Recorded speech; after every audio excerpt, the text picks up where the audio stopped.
Wala daw visa itong si Naoya Inoue na pumunta sa bansang US mga idol sapagkat ay pandemic nga daw.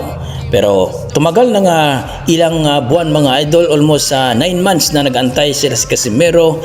Ayon kay dito kay Bob Arum ay dahil sa pandemic daw ay matuloy naman daw kanilang laban pero babawasan daw ang kanilang kita bawat boksingero. At dito nga mga idol, sabi ni Arum ay kung papayag itong si Casimero. Pero ayon dito kay Sean Gibbons, papuntahin muna daw itong alaga nila na si Naoya Inoue sa Las Vegas bago sila magkaroon ng negosasyon na bawasan ang kita ng mga boksingero. Kaya hindi natuloy mga idol, mukhang hindi nagkaintindihan.